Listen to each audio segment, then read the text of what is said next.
conversations that you've had with your counterparts this particular executive order?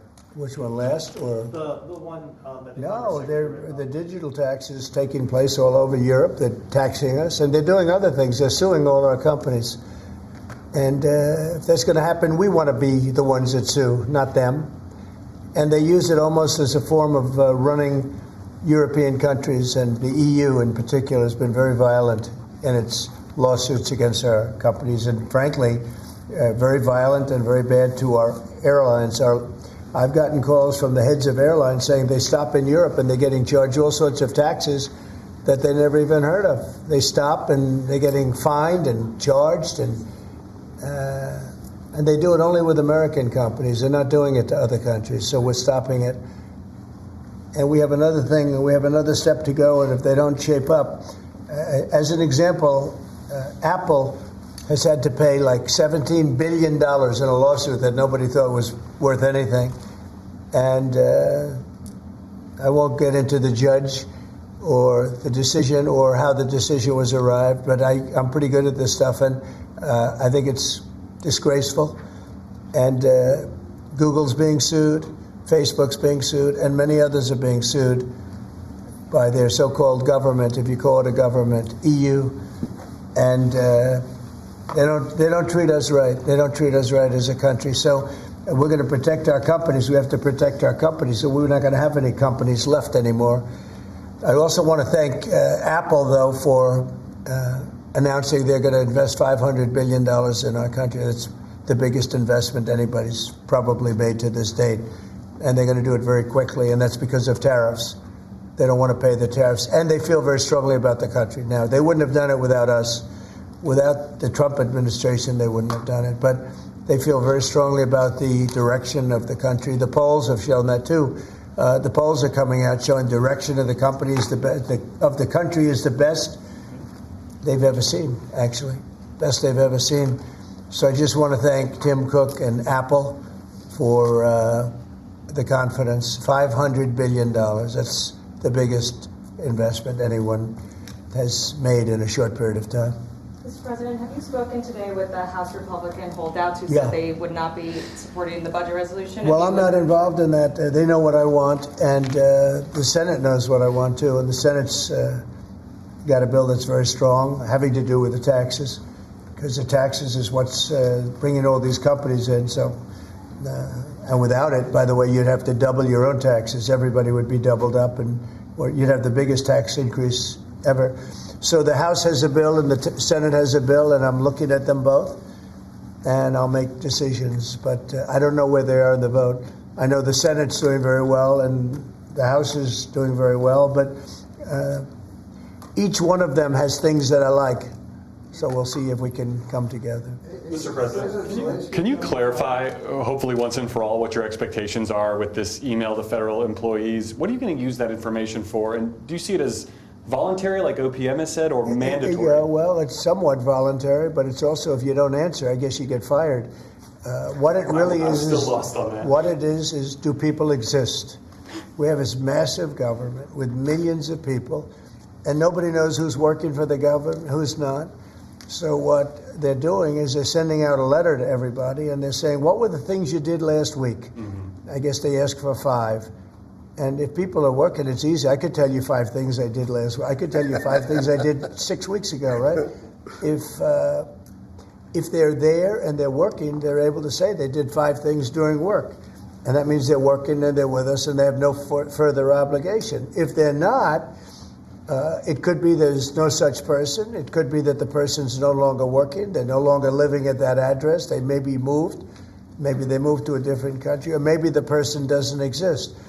And we then take that person off the payroll, and we save a lot of money by doing that. But that's one of the only ways. I think it's a very smart thing. And it says, if you don't answer, essentially, there's a penalty to pay. Like, that's the end of the job. Well, Musk has said that. The order itself doesn't say that. I think that's part of the confusion. Is he speaking for you when he says you'll be terminated? Yeah, everybody speaks for me. I'm the one. I'll take responsibility. You know the old statement, the buck stops here, right? Yes, famous statement. Well, I can say the same thing. The buck stops here. No, we have to find out if people are getting paid and they're not working.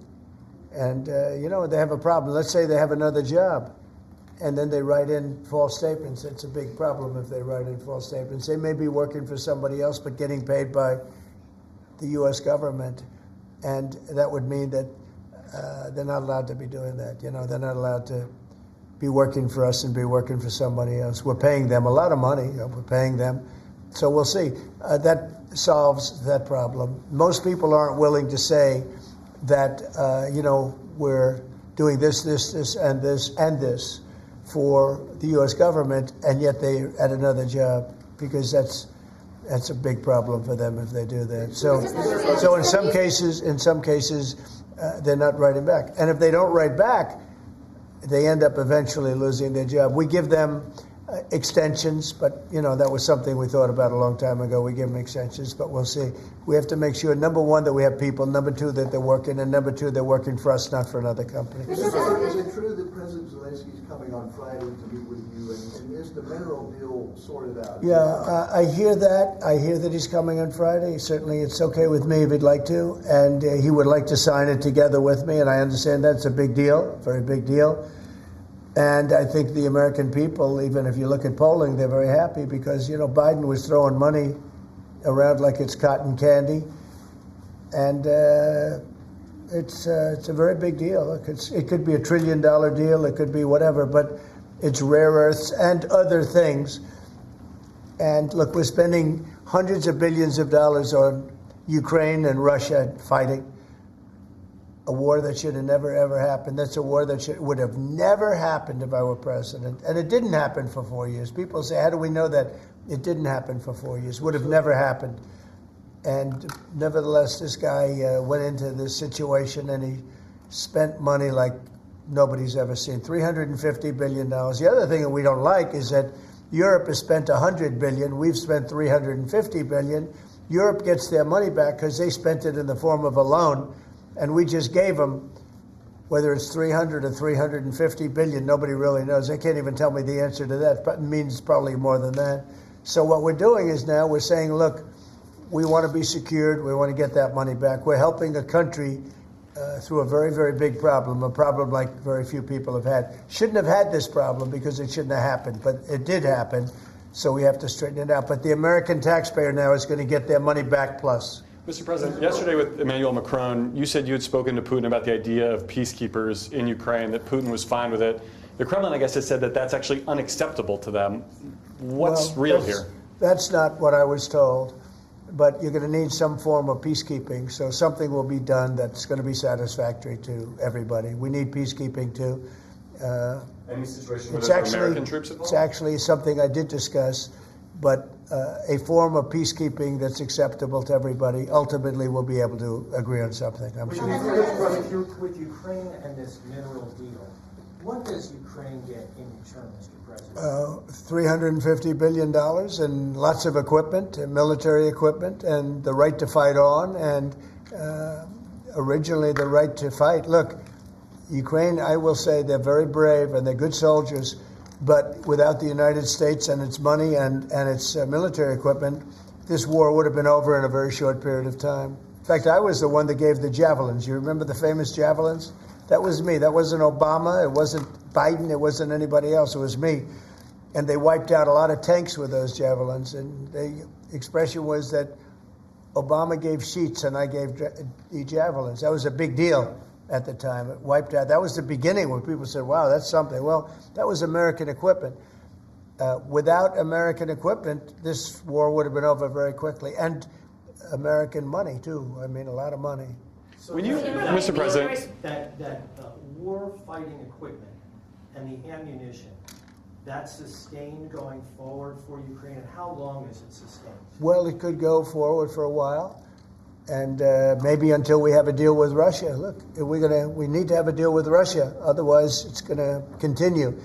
But now when Americans put up their money, the taxpayer money, and the president approves it, we're getting our money back in some form. But it could go on for a while, or it could be settled quickly. I think it's going to be settled quickly. I spoke with President Putin. I think he wants to settle it, and wants to get on with life. It's horrible. What's happening, horrible. Thousands of soldiers a week are being killed, and others too, but especially on the battlefield. Thousands a week are being killed. and we want that to end. Mr. President, when you spoke to Brian? Yes, okay. Real quickly, Carolyn Levin, your press secretary, sent an earthquake through that briefing room earlier today announcing that the WHCA would not have any control over placing media in the seats in the briefing room. Just want to get your thoughts on that. And also on Air Force One, it's trending on X. People are talking about it. Get your thoughts. Well, we're going to be now calling those shots. As you know, we won that lawsuit right there. See, the Gulf of America, which is a beautiful name. Most people agree. I don't know. It's, AP has been terrible. Look, I think they're radical left. I think they're third-rate reporters. I know the specific young lady that works on the account is terrible. She's a radical left lunatic, as far as I'm concerned. They don't treat us fairly. That's number one. And number two, they had no right to do that. This is the Gulf of America. And if you look at that shoreline, look at that shoreline. Look, from Florida, well, most of it it's called America. And vast majority, like big numbers. So I'm just admiring it as I look at it. I'm getting teary-eyed, but I don't want you to say Trump broke down and started crying. No, how beautiful is that? Look at the shoreline. Look at that. Well, That's America. Can I shift our attention to Canada real quick? Yes, please. Last week, I spent some time with 2 government officials for Canada. Yeah. I was asking them how realistic is it that Canada would be the 51st state. Yeah. And they told me there is a path. Alberta is first, and if they sign on, Saskatchewan would follow, and then you go west to British Columbia. There is a movement in Canada to join us. I want to get your thoughts on that and how that's proceeding. So it's true. Thank you, Brian. It's true. A lot of people in Canada are liking becoming our beautiful, cherished 51st state. They'll have to pay much lower taxes. They'll have the ultimate security. You know, they don't pay very much for security right now because they rely on us, which is really unfair to us. They make cars that we could make, and they send them back into the United States. They make a lot of things, including the sending of oil and everything. We don't need their oil. We don't need their lumber. In fact, we're going to be freeing up, and I've asked Howard Lutnick to get that done with Lee and everybody, Lee Zeldin, environmental. We're freeing up our forests. We're going to be able to take down trees. Right now, we're so restricted environmentally. We're going to be freeing it up with an emergency order. We have an emergency order, and we're going to be freeing up our forests. We have more forests than almost anybody, and great lumber, great trees. We don't need anybody's trees. We don't need trees from Canada or anybody else. In fact, we have to put the slits, as they call them, the area, 50, 60-yard area in between areas of trees. It stops the fires. And frankly, California should have been doing that for years. It's almost getting late. They're going to run out of forests the way they're going. What a shame. And by the way, the water is flowing in California. I hope you people have seen it. But the water is flowing. Do you have a picture of that? I'd hold it up. Do you have a picture of that? Get a picture of it, please. We had a little skirmish in California. I can't believe we had to do that. But we opened up the water in California. The water was flowing into a place called the Pacific Ocean, which for the Pacific Ocean is only a drop. But for us, it's more water than we can use in California. So I'll get you some photographs, but it's a beautiful sight. The water is flowing in California. Beautiful water from the Pacific Northwest and beyond.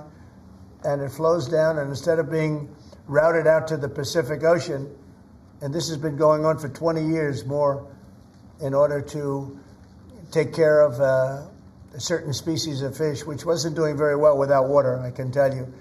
So that's a big deal. It's like not reported. It's incredible. But California has a lot of water. That's going to take care of farmers. It's going to wetten up the land. And it's going to go all the way down to Los Angeles, where they have curfews on water, where they have all sorts of blocks on water. You can only use so much. We're going to put until just recently, they were going to put a number of gallons per person living in a house in Beverly Hills on water. You're not going to have that problem anymore. Do you have a picture? Let me just see what that looks like. How beautiful is that? Look at that beautiful water flowing. Look at that. That's coming in the dikes and other means of transportation. Isn't that beautiful? Who would believe that? That's all water they could have had. I went to the governor during my first term, and I said, why don't you do this? And they said they have an environmental problem with clean water. If this water were there, you wouldn't have had those fires. You had sprinklers. They make people put sprinklers in the ceiling of a home, and they had no water in them. With this, they would have had a lot of water in them. They would have all been full. You would have had a whole different deal down there. You probably wouldn't have had a fire, but if it was, it would have been small, would have been put out. You had the fire hydrants not working in California. So it's a beautiful site. These are canals that were built. These were all built. And you saw them for years. They were empty, concrete. They call them the V-shapes or the half pipes. And they're shaped different forms, but they're shaped, and they rush down through the farm areas where the farmers can take it and down to Los Angeles. And they were sitting empty for years. And now look at that. Look at that way it looked. It wasn't easy. We had to be very unfriendly to get into those areas. We opened it up. Mr. President. I essentially attacked California. Can you believe it? I attacked California. Let's go. At the outset of your administration, sir, you committed to ending the weaponization of government, to holding those accountable who participated in the weaponization of government. Hold it. This is a good one. Is everybody listening? Deranged Jack Smith. We're going to call it the Deranged Jack Smith signing or bill. Go ahead. One law firm that provided pro bono legal services to the special counsel's office under Jack Smith's leadership was Covington and Burling. As a result of those actions, we're now going to be suspending and putting under review the security clearances for the attorneys and employees at that firm who worked with Jack Smith's team. And we're going to continue holding the people who were responsible for the weaponization of government and who supported it accountable for what they did. And you'll be doing this with other firms as time goes by, right? We're looking at sort of the whole panoply of options. The weaponization of our system by law firms, even pro bono work they're doing just in order to clog up government, stop government. And nobody knows about it more than me. And hopefully that'll never happen again. So the Covington and Burlington? Covington and Burlington. Mr. President, may I ask you a question about Europe? So long term, do you plan to maintain the number of U.S. troops? Wait, I just want to savor this one, please. Who would like this pen? Hey, why don't you send it to Jack Smith? A deranged person. So, what do you say to people who worry that targeting an individual firm or individuals who aren't Jack Smith for his actions? I've been targeted for 4 years, longer than that. So you don't tell me about targeting. I was the target of corrupt politicians for 4 years, and then 4 years after that. So don't talk to me about targeting. Yeah, go ahead. Mr. President, there are approximately 2 million federal employees right now. By the end of your term, what do you expect that number to be? What would you like that number to be? Well, it'll be lower, but I can't tell you. Everybody knows I ran on downsizing government, but making government better. I ran on tariffs and making our country rich, and that's what's going to do. We're going to be doing something else that's going to be very, very good. We're going to be selling a gold card. You have a green card. This is a gold card. We're going to be putting a price on that card of about $5 million, and that's going to give you green card privileges plus. It's going to be a route to citizenship, and wealthy people will be coming into our country by buying this card. They'll be wealthy, and they'll be successful, and they'll be spending a lot of money and paying a lot of taxes and employing a lot of people. And we think it's going to be extremely successful. Never been done before or anything like this, but it's something that we're going to be putting out over the next, would you say 2 weeks, Howard? Do you want to say a couple of words about it? Sure. Mr. President, are there Wait a any minute. requirements for that Hang on a gold second. card? Do you have to invest a certain amount of money in this country in order to qualify for that gold card? Yeah, exactly. So Go the ahead. EB-5 program was really, you lend some money, but it was full of nonsense, make-believe, and fraud, and it was a way to get a green card that was low priced. So the president said, rather than having this sort of ridiculous EB-5 program, we're going to end the EB-5 program. We're going to replace it with the Trump Gold Card, which is really a green card gold. So they'll be able to pay $5 million to the U.S. government. They'll have to go through vetting, of course. We're going to make sure they're wonderful, world-class global citizens. They can come to America. The president can give them a green card, and they can invest in America, and we can use that money to reduce our deficit. Why do we give out lotteries of green cards? Why do we give out EB-5 for green cards? The President of the United States understands that the right answer is, why don't we eliminate the deficit of the United States of America instead?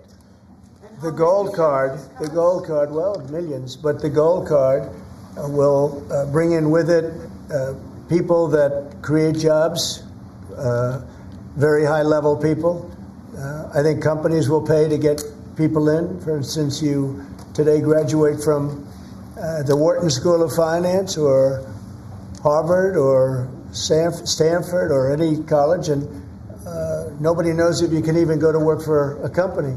So Apple and all these companies that want to get people to be working for them will be able to buy a card, and for the people that are number one in their class at top schools, I see that as one of the things. But generally speaking, it'll be people with money and people that create jobs, and they won't have to pay any tax on income outside of the United States, which they're not paying right now. They're not citizens, but they'll have to pay if they create jobs in the United States. They'll pay full taxes like everybody else. So you're getting big taxpayers, big job producers, and we'll be able to sell maybe 1 million of these cards, maybe more than that. And if you add up the numbers, they're pretty good. As an example, 1 million cards would be worth $5 trillion. $5 trillion. Wow. And if you sell 10 million of the cards, that's a total of $50 trillion. Well, we have 35 trillion in debt. That'd be nice. So we'll see. But it could be great. Maybe it will be fantastic. We have it all worked out from the legal standpoint. It's totally legal to do. Hasn't been done before. It's been done in many different forms. We give them away. Why should we give them away? We shouldn't give them away. And I think it's something very exciting. I think it's potentially just something that we're all very excited about. So it's a gold card. It's somewhat like a green card, but at a higher level of sophistication. It's a road to citizenship for people. And essentially people of wealth or people of great talent, where people of wealth pay for those people of talent to get in, meaning companies will pay for people to get in and to have long-term status in the country. And I think it's something we're very, very happy about. Would you have anything to say about that? Well, many other countries, by the way, do this, including, of course, your 51st state does that.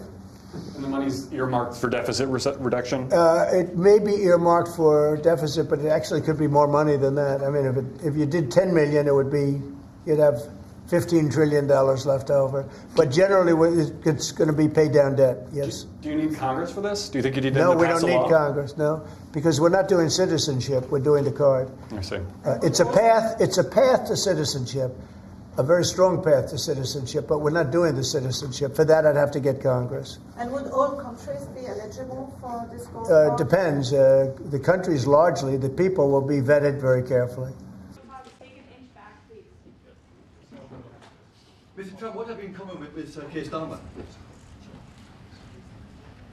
Thank you very much. It's a great honor to have Prime Minister Starmer in the Oval Office. It's a very special place, and he's a special man. And the United Kingdom is a wonderful. This is a wonderful country that I know very well. I'm there a lot, and I'll be going there, and we expect to see each other in the near future. We'll be announcing it, but. We're going to be discussing many things today. We'll be discussing Russia-Ukraine. We'll be discussing trade and lots of other items. And I think we can say that we're going to be getting along on every one of them. We've had a tremendous relationship. And frankly, the Prime Minister and I have met twice before, and we get along very famously, as you would say. And I look forward to it very much. We look forward to the day and the meeting. We'll be having a luncheon after this, and then another work session. And I believe we're going to have a press conference at the end. So I look forward to it. And Mr. Prime Minister, thank you very much. Thank you. Thank you, Mr. President. Can I say thank you for your hospitality, for your leadership, We have met a number of times, we've talked a number of times, and we have had a very constructive conversation. I'm sure we will today. And of course, our countries have been bound together for a very long time now.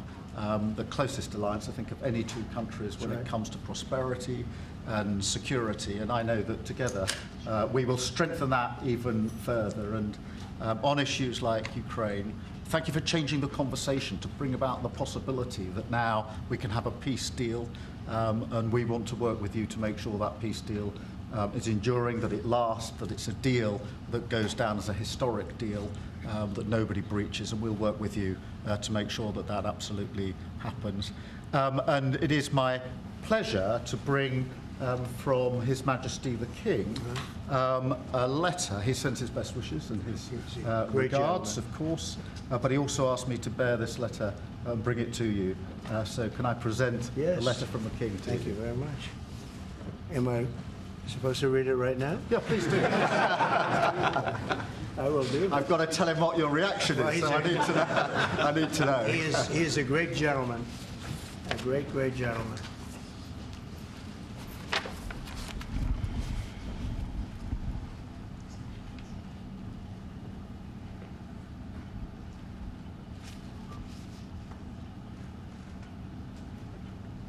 Oh, that's well. Well, that is really nice. I must make sure his signature's on that. Otherwise, it's not quite as meaningful. It is, and that's quite a signature, isn't it? Beautiful. He's a beautiful man, a wonderful man, and we appreciate it. I've known him, gotten to know him very well, actually. Yeah. First term and now second term. Perhaps you'd like to say what that very important paragraph. Yes, so this is a letter from His Majesty the King. It's an invitation for a second state visit. This is really special. This has never happened before. This is unprecedented. And I think that just symbolises the strength of the relationship between us. So this is a very special letter. I think the last state visit was a tremendous success. It was. His Majesty the King wants to make this even better than that. So this is truly historic, an unprecedented second state visit, and he wants to talk that through with you. And that says at Windsor. That's really something. Yes. What I haven't got yet is your answer. I do need to. The answer is yes. On behalf of our wonderful First Lady, Melania, and myself, the answer is yes, and we look forward to being there and honoring the King and honoring really your country. Your country is a fantastic country, and it'll be our honor to be there. Thank you very much. Well, thank you very much, Mr. President. I shall happily take that back to His Majesty. It's beautiful. Thank you. Thank you. Thank you. I'm going to keep that one. You're going to keep that one. President Trump, Andrew and Tristan Tate landed in Florida today on a private jet after being released from custody in Romania. They are accused rapists, human traffickers, not thought of as good people in many circles. Did your administration pressure the Romanian government to release them, and if so, why? I know nothing about that. I don't know. You're saying he's on a plane right now? He's back. They already did. Yeah, I just know nothing about it. We'll check it out. We'll let you know. I do. Look, obviously this involves, there's an English element here, so obviously it's important that justice is done, and human trafficking is obviously, to my mind, a security risk, and so we'll catch up with the story in due course. You're aware? Are you aware? Mr. President, on veterans. I didn't know anything about it. Yeah. Mr. President, on veterans make up 30% of the federal workforce. Are you tracking how many veterans have been fired so far? Yes, we are. We are, and we take good care of our veterans, so we're watching that very carefully, and we hope it's going to be as small a number as possible. But we are having great success in slimming down our government. It's been really very successful, and some took payouts and buyouts, and others took other things, and some people we're finding out don't even exist. We're finding that we have a lot of people that don't exist, that people thought that did. We will be making a statement on that, but we're taking care of our veterans. We love our veterans. We're going to take good care of them. Okay, please. Mr. President, could you be persuaded, as part of a peace settlement in Ukraine, to provide air cover, a backstop security position to the contributions that Europe might make as well? Well, so President Zelenskyy is coming to see me on Friday morning, and we're going to be signing really a very important agreement for both sides, because it's really going to get us into that country. We'll be working there. We'll have a lot of people working there. And so in that sense, it's very good. It's a backstop, you could say. I don't think anybody's going to play around if we're there with a lot of workers and having to do with rare earths and other things, which we need for our country. And we appreciate it very much. And I look forward to seeing him. We'll be talking about it, and we'll also be talking about that today with the Prime Minister. Yeah, I mean, as you know, we've already indicated that we'll play our full part in making sure that any deal, if there is one, and I hope there is, and I think this is a historic moment to make sure it's a lasting deal, and we're about to have a discussion about how we can make that work. But I have to say this, as I said yesterday, you know, you're talking about a peacekeeping force. We have to make a deal first. Right now, we don't have a deal. We have Russia, we have Ukraine. I think we're very well advanced. I think Russia has been acting very well. We have Representatives Steve Witkoff and Scott and Marco and JD. We're all involved, every one of us, and a lot more. But I think we're very well advanced on a deal, but we have not made a deal yet. So I don't like to talk about peacekeeping until we have a deal. I like to get things done. I don't want to give it the bad luck sign. We don't want to do that. But we've had very good talks with Russia, and we've had very good talks, as you know, with Ukraine. Yes, sir. Mr. President, does the Prime Minister have to choose a closer relationship with the EU as he is seeking and a good trade relationship with you? Which one would you go for? Well, I think we have just a great relationship. We actually had a good relationship before. We've met a couple of times, and I'm very impressed with him. I'm very impressed with his wife, I must say. She's a beautiful, great woman. And I said you're very lucky. He's very lucky. And no, we've had a very good relationship. He's worried about Britain potentially undoing some of the benefits of Brexit by seeking a closer tie with the EU, who you said was set up to screw No, I don't worry about that. States. I thought, you know, frankly, what they did was the right thing at the time, and I think that'll probably prove out over the centuries. You know, you have a long time to go. But I think I predicted that was going to happen, and it did happen. And it'll work itself out. I think it's already worked itself out. Yes. Mr. President, can I ask on Chagos, Mr. President? Keir Starmer has signed a deal to give away the Chagos Islands to Mauritius. Will you approve that deal? Well, we're going to have some discussions about that very soon, and I have a feeling it's going to work out very well. They're talking about a very long-term, powerful lease, a very strong lease, about 140 years, actually. That's a long time. And I think we'll be inclined to go along with your country. Yeah, I think it's a little bit early. We have to be given the details, but it doesn't sound bad. Yeah, please. Mr. President, you obviously can do business with our Prime Minister, Keir Starmer. You said yesterday that the EU was constructed to screw the US when it comes to trade. What can our Prime Minister say to you to persuade you not to impose tariffs on the United Kingdom? Yeah, did I use the word that you said, that bad word? I think so. Well, I think that the EU, I've had problems with the EU because, and we're not talking about, we happen to have a great relationship with you, but we did have, and we do have problems with the EU because they've tariffed us. They do it in the form of a VAT tax, which is about 20%, and many other taxes. They sue our companies. They sued Apple.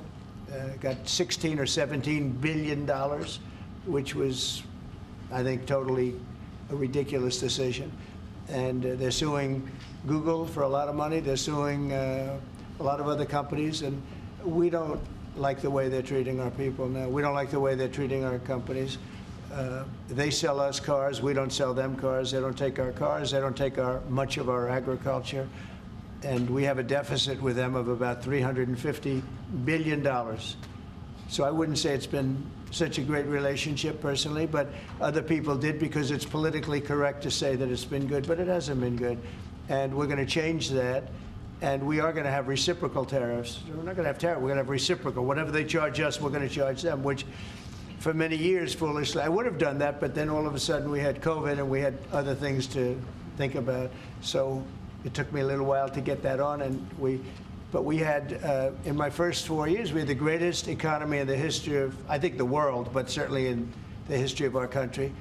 I think we're going to have that again. But the EU was very, very tough on us from the standpoint of trade. Then you could take it a step further and go into NATO, and that was a very tough situation for us. I mean, that's been a very tough situation because we were paying a disproportionate share, and it wasn't good. So, as you know, they paid hundreds of billions of dollars after I got involved, and they evened it out a little bit, but not very much. And then if you look at the war, we're in for $300 billion plus, and they're in for $100 billion. They get their money back, and now we'll get our money back also. But under Biden, you wouldn't have done that. Biden did a terrible job, I have to say. I hate to say that about somebody that sat here just before me, but he did a terrible, terrible job. That war should have never happened, the war between Russia and Ukraine. Frankly, October 7th should have never happened. Israel, that should have never happened. What happened there should have never. Inflation should have never happened. Afghanistan should have never happened. The way they got out, not getting out, but the way they got out. So, but I can say that as far as we're here for a different reason, we're talking about a very different place. And this is some place that I have investments there. I own Turnberry, I own Aberdeen, and I own a great place called Doonbeg in Ireland. So, you know, I have a great warm spot for your country. And our trade, obviously, is fair and balanced, and in fact, you've got a bit of a surplus, so we're in a different position there. And obviously, we contributed hugely in relation to Ukraine, and taken together with Europe, there's about 50% It'll of what's work gone out. in. It'll work. It's going to work. Thank you. So does that mean there won't be any sanctions on the UK then? We'll have to take a look. I mean, we're going to have a good discussion today, and we have some very talented people on the other side, and we have some people that probably aren't as talented as them, but they're pretty good. Marco, what do you think? Our people are pretty good. And no, we're going to have a good discussion, and we'll be talking about that. I just want to touch upon real quickly the Harvard poll that came out that had, thank you very much, the Harvard poll that came out had you up 9+ points, and all of your agenda that you ran on, you're accomplishing that. You've got the support of the American people, including stopping the war in Ukraine. If you can comment on the latest Harvard poll, I appreciate that. Well, I was honored by it. It was a big poll, and it's usually a poll that leans on the other side of things, the other side of the world, so to speak.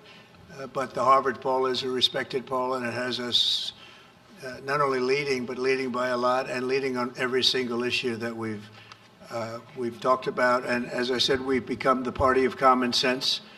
And I think that's a very important element now, common sense, because what's happening in the world and even in this country, some of the things that took place, many of them are now canceled, and the rest are being canceled as we speak. But we've moved very rapidly and I think very effectively. So I was honored by that poll. Thank you very much. Appreciate it.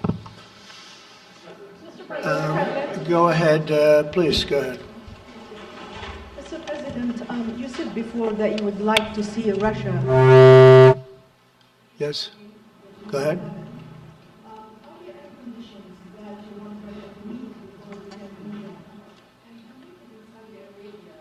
When you're meeting in Saudi Arabia with President Putin, will that happen regardless of any progress on the Ukrainian file? Yeah, I think the meeting in Saudi Arabia was a fantastic one. We met with the Crown Prince, who's a fantastic young guy. He's young, but with great imagination and tremendously respected all over the world. And he goes right to the king, and the king is incredible. Gotten to be friends with both of them very much, and they want to see this ended, and they're going all out to make sure that it is ended. I think Russia, likewise, I've spoken to President Putin, and my people are dealing with him constantly, and his people in particular. And they want to do something. I mean, that's what I do. I do deals. My whole life is deals. That's all I know is deals. And I know when somebody wants to make it and when somebody doesn't. I will say this, before I came here, there was no communication with Russia whatsoever, and Russia wasn't answering calls. They were not talking to anybody. They wouldn't talk to anybody, and people sort of accepted that as being that they want to go forward and just keep going without stop. But when I got here, one of the first calls I made was to President Putin, and we were treated with great respect, and they want to end this war. So that's a big thing, because I didn't know if I could say that, but it's a big thing. They want to do it, and the group in the front row that I introduced, they're all very active in it, and we're working on deals right now, transactions right now, and in particular, the big one is to get the war stopped, whether it's ceasefire or direct to an agreement. I'd like to go directly to an agreement, but ceasefire will always happen a little bit quicker. And every day you're saving thousands, or at least hundreds, but thousands in some cases lives. So we want to see if we can get that done very quickly. Yes, for the president, please. Thank you. Correspondent based in Paris. Question for both of you, actually. Mr. Macron, you were one of the last Western leaders to speak to Putin before Ukraine's invasion. What advice, what recommendation could you make to President Trump to make sure that this time you can get strong enough guarantees from Putin to get a peace deal that lasts this time? And Mr. President Trump, what makes you think you can trust Putin in those negotiations? Thank you. Look, I will never give any advice to President Trump. We have friendly and trustful discussion, but my experience with President Putin is the following. Number one, I always think it's good to have discussion with other leaders, and especially when you disagree. I stopped my discussion with President Putin after Bucha and the war crimes because I considered that, we had nothing to get from him in that time. Now there is a big change because there is a new US administration, so this is a new context. So there is good reason for President Trump to re-engage with President Putin. But my experience is the following, and I shared it with President Trump and the team. In 2014, our predecessors negotiated peace with President Putin. But because of the lack of guarantees, and especially security guarantees, President Putin violated this peace. And I had several discussions, especially at the beginning of 2022, several times, 7 hours with President Putin, 15 days before the launching of the attack. He denied everything, but we didn't have security guarantees. So this is why being strong and having deterrence capacities is the only way to be sure it will be respected. And I insisted on that, and this is why I believe that the US has the capacity to do so. And this is why I think we should never say, I will never send any boots on the ground, because you give a blank check to violate any type of commitment. So I think it's good to have discussion. I think it's useful to have negotiation. I think it's super important to go to the peace.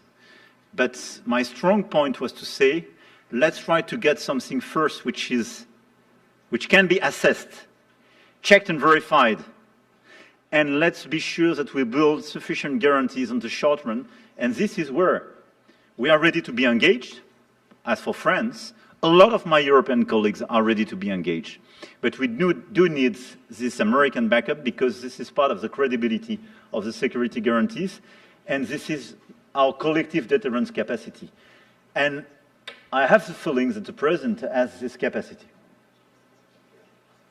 I think it's very much to the benefit of Russia to make a deal, and I feel that we'll do that. It is what it is. Again, it's a war that should have never been started. It's a war that would not have been started if I were president, but it did start, and it's at a terrible level where cities are burned down and shot down to the ground. It looks like demolition sites, a whole big pile of demolition sites, and we got to get it stopped. Too many people, too much agony. The whole culture is destroyed when you rip down some of those really ancient or near ancient buildings. It's so sad to see, but I think it's very much to the benefit of this tremendous distrust on both sides. That's why it's good that I'm coming in now. But I think it's to the very much benefit of Russia to make a deal and to go on with leading Russia in a very positive way. That's what you have to do. But I really believe that he wants to make a deal. Maybe wrong, but I believe he wants to make a deal. Yeah, go ahead, please. Next week, there's a key deadline for your Canada and Mexico tariffs. Do you expect those will go back on, or do you believe those countries have done enough on the border to stop those from taking effect? And for President Macron, I'm wondering if you believe that this critical minerals deal with Ukraine represents a de facto security guarantee by the United States, since the U.S. would have an interest in protecting those reserves in Ukraine. Thank you. We're on time with the tariffs, and it seems like that's moving along very rapidly. We've been mistreated very badly by many countries, not just Canada and Mexico. We've been taken advantage of. We were led by, in some cases, fools, because anybody that would sign documents like they signed, where they were able to take advantage of the American people, like has happened over the last long period of time, except for a little 4-year period that took place 4 years ago. But anybody that would agree to allow this to happen to our country should be ashamed of themselves. No, the tariffs are going forward on time, on schedule. This is an abuse that took place for many, many years. And I'm not even blaming the other countries that did this. I blame our leadership for allowing it to happen. I mean, you know, who can blame them if they made these great deals with the United States, took advantage of the United States on manufacturing, on just about everything, every aspect that you could imagine they took advantage of. I look at some of these agreements, I'd read them at night, and I'd say, who would ever sign a thing like this? So the tariffs will go forward, yes, and we're going to make up a lot of territory. All we want is reciprocal. We want reciprocity. We want to have the same.